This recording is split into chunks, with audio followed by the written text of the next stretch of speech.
My sister laughed when I told her I was still renting. Not a surprised laugh, not a polite one, the kind that slips out automatically when someone feels superior and doesn't bother hiding it. "Still?" she said, eyebrows lifting as she glanced around the cafe. "At your age?" I felt the heat creep up my neck, not because she was right, but because she knew exactly how to say it. We were sitting by the window, sunlight cutting across the table, her designer bag placed carefully on the empty chair beside her, like it deserved its own seat. She'd ordered an oat milk latte and a croissant she hadn't touched. I had a black coffee and a notebook open in front of me, pretending I'd been writing before she arrived. "I like where I live," I said evenly. She waved her hand dismissively. That's what people say when they don't have a choice. There it was, the assumption. She leaned back, crossing her legs. "You know, when Mark and I bought our place, the bank practically rolled out a red carpet.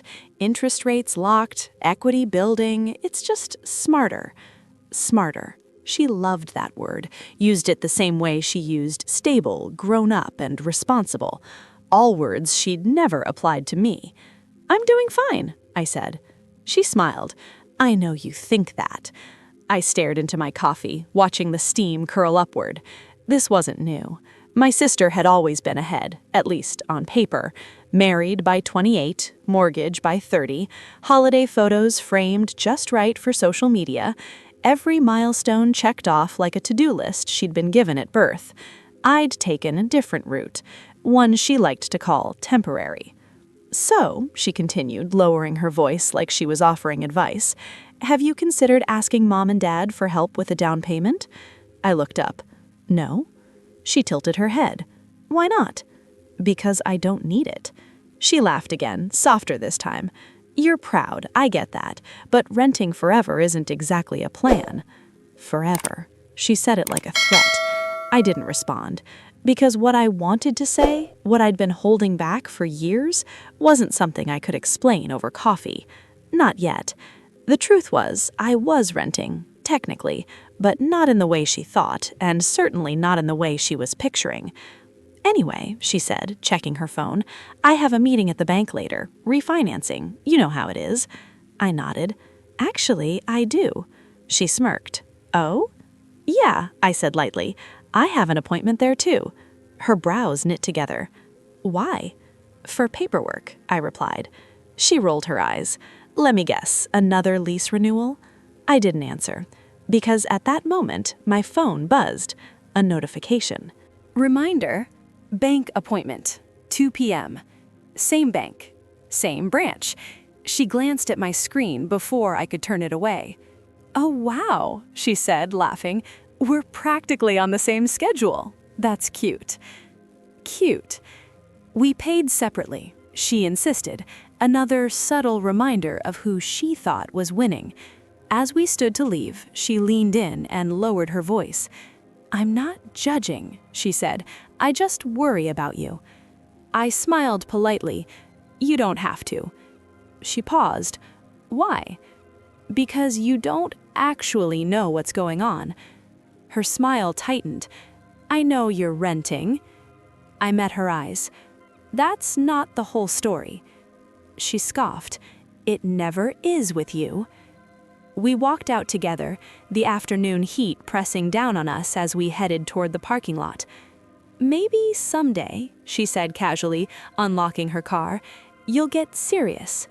I stopped walking. She turned back. "What?" "Nothing," I said. "See you later." She drove off, satisfied. Certain. I stood there for a moment, breathing in slowly. Then I got into my car and headed to the bank. Not nervous, not rushed, just ready. The bank lobby was cool and quiet, all marble floors and muted colors. I checked in at the front desk, gave my name, and sat down. A few minutes later, I saw her, my sister, standing near the entrance, chatting animatedly with a teller she clearly knew. She hadn't seen me yet. Then the bank manager stepped out of his office. Tall, gray hair, calm presence. He scanned the lobby once, then smiled directly at me. "Ah," he said warmly, walking over. You're right on time." My sister turned. Her eyes flicked from him to me. Confusion crept across her face. The manager extended his hand toward me. "Good afternoon," he said. "We've been looking forward to seeing you again." Again. My sister's mouth opened slightly. He gestured toward his office. "Shall we go over the final ownership documents?" Ownership. The word echoed in the space between us. My sister stared at me like the ground had shifted under her feet. I stood up, smoothed my jacket, and smiled. "Yes," I said, "let's." And as we walked past her, me toward the office, her frozen in place, I caught the exact moment when every assumption she'd ever made about me started to crack, and she still had no idea just how wrong she'd been. The bank manager's office door closed softly behind us. Not dramatically, not ceremoniously, just enough to separate two realities that had collided a moment earlier. I could still feel my sister's stare burning through the glass wall as I took a seat across from the desk. The manager, Mr. Collins, set his folder down carefully, his movements unhurried, practiced. "I'm glad you could make it," he said, smiling. "We'll finalize everything today." I nodded. "That's a relief." He chuckled lightly. "Most people say that." On the other side of the glass, my sister hadn't moved. She stood exactly where she'd been when the word ownership landed, her body stiff, phone forgotten in her hand. A teller approached her, said something, I couldn't hear what, but she barely reacted. Mr. Collins followed my gaze and raised an eyebrow slightly. "Is everything all right out there?" he asked. "Yes," I said calmly, "just family." He smiled knowingly. "That explains the look." I laughed softly, then exhaled. The truth was, I hadn't planned on this moment happening like this. I hadn't imagined the reveal would be so public, so immediate. I'd assumed my sister would find out eventually, through a holiday conversation, or a comment from our parents, or maybe never at all. But timing has a way of choosing sides. Mr. Collins slid a document across the desk. "This is the final confirmation," he said. "Property transfer completed. You're officially listed as sole owner." Sole owner. I picked up the pen. My hand didn't shake. That surprised me. I signed. As the ink dried, something inside me settled. Not excitement, not triumph, but something quieter. Certainty. When I looked up again, Mr. Collins was watching me with a thoughtful expression. "You handled that very gracefully," he said. I tilted my head. "Handled what?" He nodded toward the glass. "Most people don't enjoy being recognized unexpectedly." I smiled faintly. I wasn't hiding, I just wasn't advertising. He nodded approvingly. "That usually means you know exactly what you're doing." He gathered the papers and stood. "I'll have copies sent to you this afternoon." "Thank you," I said, standing as well. As we walked toward the door, my pulse quickened slightly, not with fear, but anticipation. I knew what was waiting on the other side. Mr. Collins opened the door. My sister was still there. She turned instantly. Her face was a mixture of disbelief and something else, something fragile.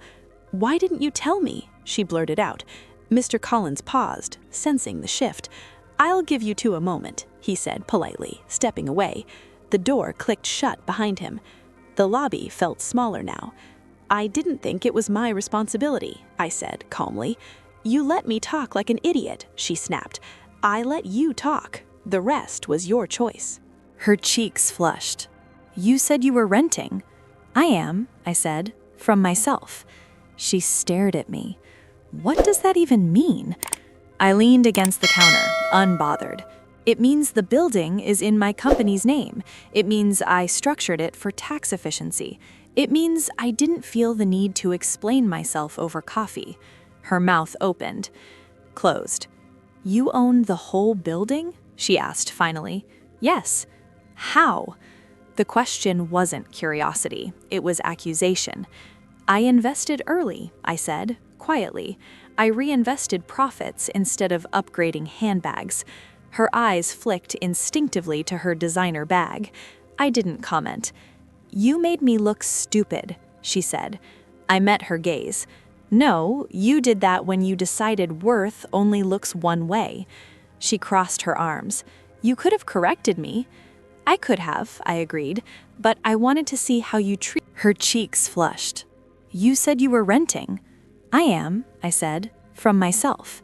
She stared at me. What does that even mean? I leaned against the counter, unbothered. It means the building is in my company's name. It means I structured it for tax efficiency. It means I didn't feel the need to explain myself over coffee. Her mouth opened, closed. You own the whole building? She asked finally. Yes. How? The question wasn't curiosity. It was accusation. I invested early, I said, quietly. I reinvested profits instead of upgrading handbags. Her eyes flicked instinctively to her designer bag. I didn't comment. You made me look stupid, she said. I met her gaze. No, you did that when you decided worth only looks one way. She crossed her arms. You could have corrected me. I could have, I agreed, but I wanted to see how you treated me when you thought I had less. That landed.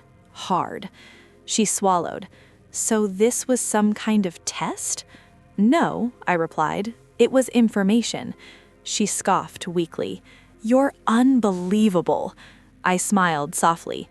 You always say that when things don't fit your narrative. For a moment, she didn't speak. Then her voice dropped. Mom and Dad don't know, do they? I shook my head. Not yet. She let out a short, humorless laugh. They're going to lose it. Maybe, I said, or maybe they'll realize something. Like what? That success doesn't always announce itself. She looked at me differently now. Not impressed, unsettled.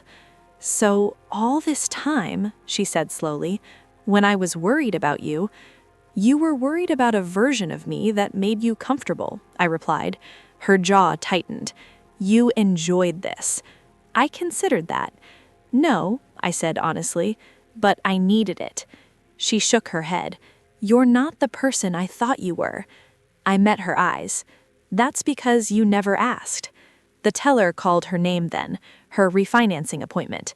She hesitated, looked at me, then walked away without another word. I watched her go, not with satisfaction, but with clarity. The illusion had cracked, and cracks have a way of spreading. Later that evening, my phone buzzed. A message from my mother.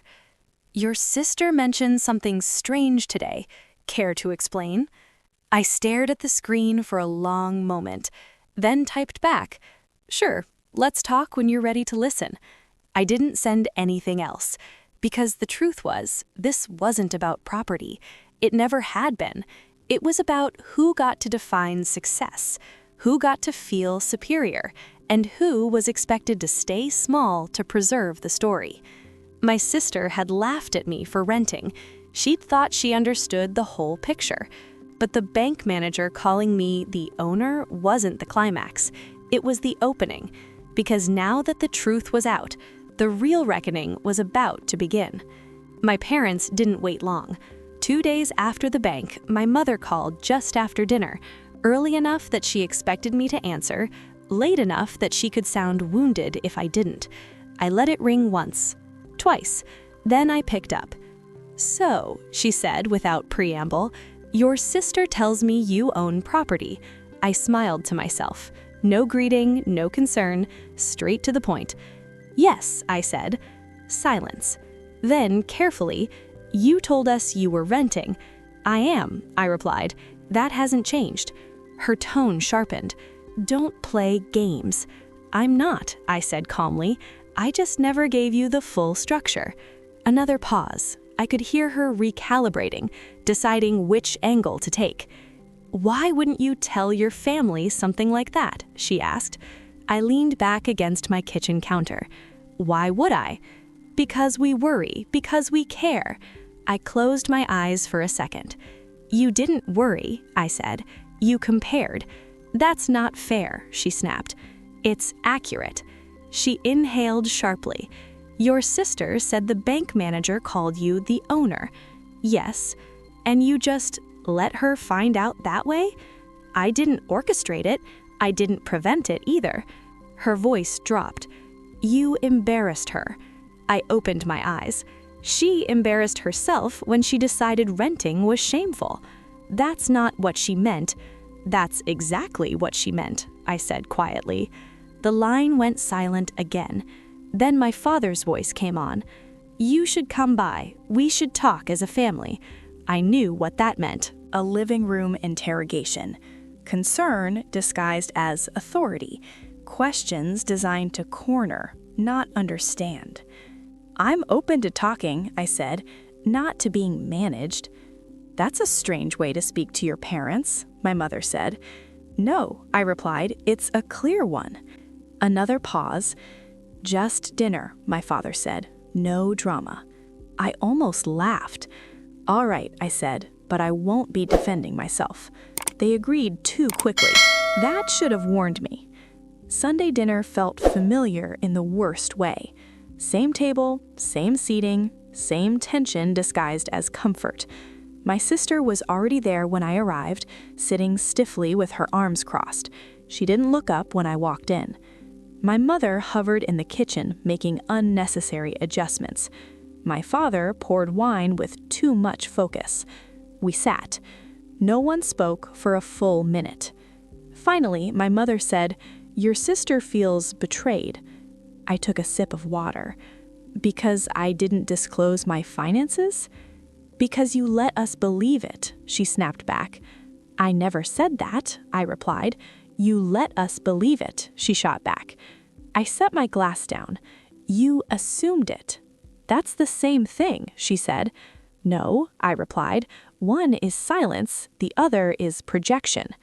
My father frowned. Why keep secrets? I looked at him. Because every time I shared something growing up, it became a measuring stick. My mother bristled. That's not true. It is, I said. Grades, jobs, relationships, everything was ranked. My sister scoffed. So now you're punishing us? I'm protecting myself, I replied. She leaned forward. You think you're better than me because you own a building? I met her gaze. I think ownership doesn't define worth. You're the one who made it a hierarchy. That hit. My father cleared his throat. How did you even afford it? The question wasn't curiosity, it was disbelief. I built a company, I said. Slowly, I reinvested. I lived below my means. My sister laughed bitterly. So you were pretending to be poor? No, I said evenly. I was being private. My mother shook her head. Families don't hide things like this. Healthy ones don't shame people for not performing success either, I replied. Silence spread across the table. My father looked tired. Why didn't you trust us? I thought about that. About the jokes, the comments, the way renting had become a punchline. I trusted you with who I was. You kept asking for proof. My sister pushed her chair back slightly. This is ridiculous. You could have just said something. And then what? You would have respected me? She hesitated. That was answer enough. My mother spoke again, softer now. We just want things to be normal. I smiled sadly. Normal for who? That was when my sister said the thing she'd been circling all night. So what now? She asked. Are you going to lord this over us? I shook my head. No. Then what? Nothing, I replied. I'm going to keep living the way I was. She stared. You don't want recognition? I want peace, I said. There's a difference. Dinner ended early. No yelling, no resolution, just discomfort that had nowhere to go. As I stood to leave, my father said quietly, "You've changed." I looked at him. No, I stopped performing. Driving home, I felt strangely light, not vindicated, relieved, because the truth was finally out, and it hadn't destroyed me. It had clarified things. My sister didn't call after that, but she didn't stop talking. She told relatives, friends, anyone who would listen. Her version was carefully edited, that I'd deceived everyone, that I was secretive, that money had changed me. What she didn't realize was that the same people she'd once impressed were starting to ask questions, quiet ones, the kind that linger. And a week later, when my phone rang again, this time from the bank manager, I realized part 3 wasn't about exposure, it was about consequence. Because the next time my sister walked into that bank, she wouldn't be the one with leverage anymore. The call from the bank manager came on a Tuesday morning, right as I was stepping into a meeting. I almost let it go to voicemail. Almost. Something told me not to. "Mr. Collins," I said quietly, ducking into an empty conference room. "Good morning," he replied. "I wanted to give you a heads up." My chest tightened, not with fear, but with anticipation. "About?" asked. "Your sister," he said. I leaned back against the table. "What about her?" "She came in yesterday, very upset, asking questions she's not entitled to ask." I closed my eyes briefly. "What kind of questions?" I asked. "About ownership structure," he said carefully. "About whether your name was provisional, about whether there were any contingencies." I exhaled slowly. "And I told her exactly what I'm allowed to tell her," he replied. "Nothing." I smiled faintly. "I appreciate that." "There's more," he added. "She tried to frame it as concern." "Of course she did." "She said she was worried you'd overextended yourself," he continued, "that you might have made risky decisions without understanding the implications." I laughed softly. "Did she now?" "Yes," he said, "and when that didn't work, she implied that perhaps she should be involved, given that she's family." I straightened. "That's when I shut the conversation down," Mr. Collins said firmly. I didn't doubt it. "She left unhappy," he added. "Very." "Thank you for telling me," I said. "Of course," he replied. "You should know she may try other avenues." "I'm sure she will," I said, calmly. After I hung up, I sat there for a moment, staring at the wall. This was the part no one talks about. Not the reveal, not the confrontation, but the aftermath, when people realize they can't control you and start testing where the edges are. My sister had always believed proximity gave her access to my choices, my explanations, my resources. She was learning otherwise. That evening, my phone lit up with messages. A cousin I hadn't spoken to in years, an aunt who suddenly wanted to check in, an old family friend asking vague questions about how things were going. I didn't respond to most of them. I didn't need to. The story was already moving without my participation. My sister called that night. I didn't answer. She left a voicemail. Her voice was tight, controlled. "You didn't have to go this far," she said. "I was just trying to understand." Understand. I deleted it. The next call came from my mother. This time I answered. "You embarrassed your sister at the bank," she said immediately. "I wasn't there," I replied. "That doesn't matter," she snapped. "You put her in a position." "No," I interrupted gently. "She put herself there." My mother exhaled sharply. "You're being difficult." "I'm being consistent," I said. "She's your sister. And I'm your daughter. Why does that only work one way?" Silence. "She's hurt," my mother said finally. "I was hurt too, for years." "That's different," she said. "It's not," I replied. "It's just less convenient for you." She didn't respond. Then she said something revealing. "She feels small." I closed my eyes. "So did I," I said, but no one rushed to fix that. Another pause. "You've always been independent," she said quietly. I nodded, because I had to be. That conversation ended without resolution. But it didn't end without impact. 2 days later, my father called. He sounded older than I remembered. "I didn't know," he said. "About what?" I asked. "How much you built on your own," he replied. "Your sister told us pieces, but not the whole picture." I smiled slightly. "She rarely does." He sighed. "She went to the bank because she thought she could still influence things." "I know." "She can't," he said. "No," I replied. "She can't." He was quiet for a long time. "You should have told us," he said finally. I considered that. "Maybe," I said. "But would it have changed anything?" He didn't answer. That was answer enough.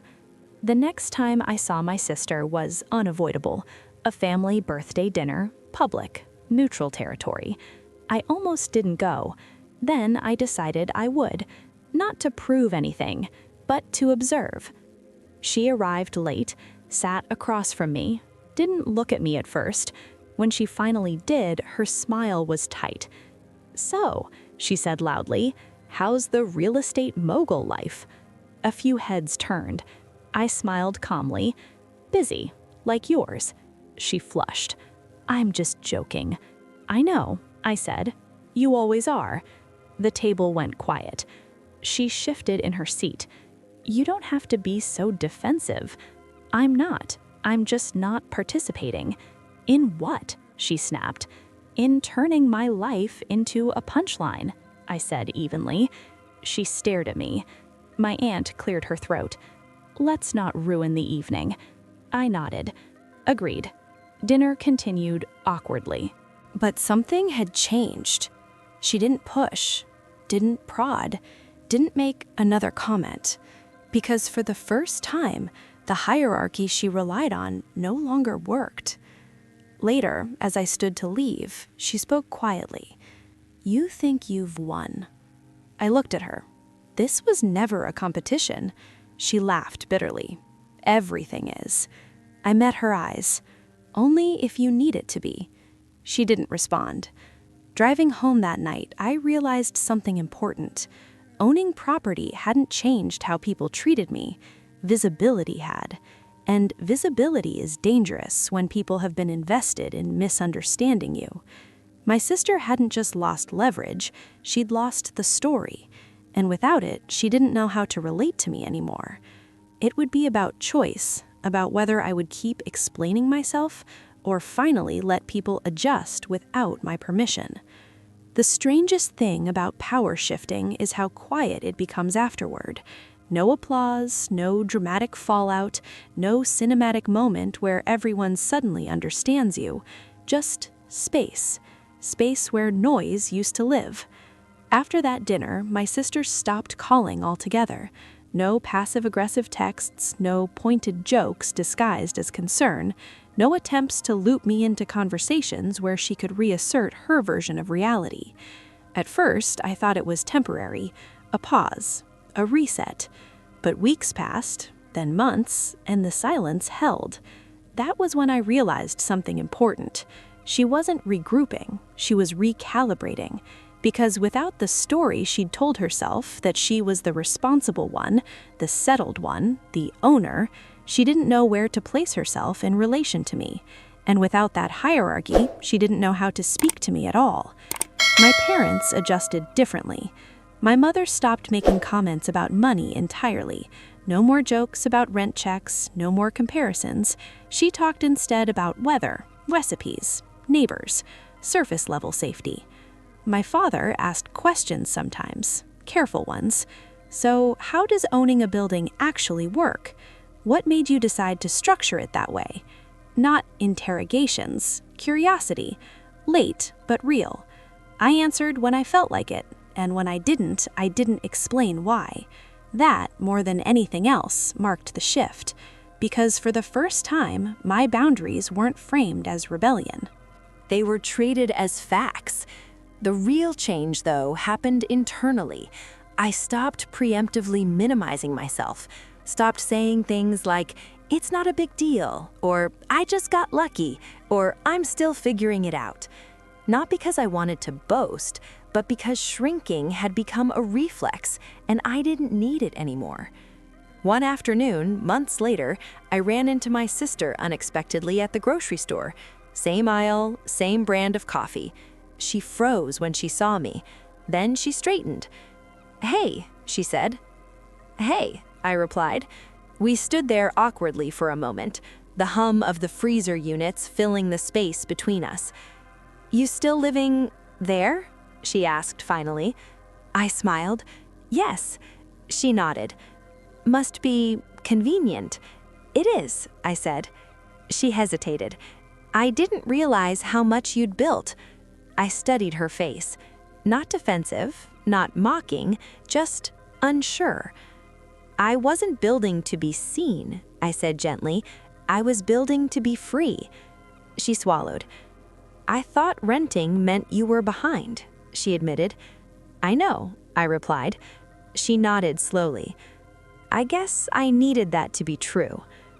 That was the closest thing to an apology I'd ever get, and strangely, it was enough. We said goodbye without tension, without resolution, without needing to define anything further. Walking back to my car, I felt something loosen in my chest, not because she'd acknowledged me, but because I no longer needed her to. That night, I sat in my apartment, the one she'd once pitied, and looked around. The light came in exactly the way I liked. The space felt intentional, earned.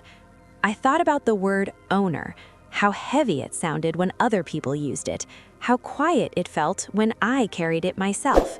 The bank manager calling me that hadn't validated me, it had revealed me, revealed how much I'd already outgrown the version of myself my family preferred.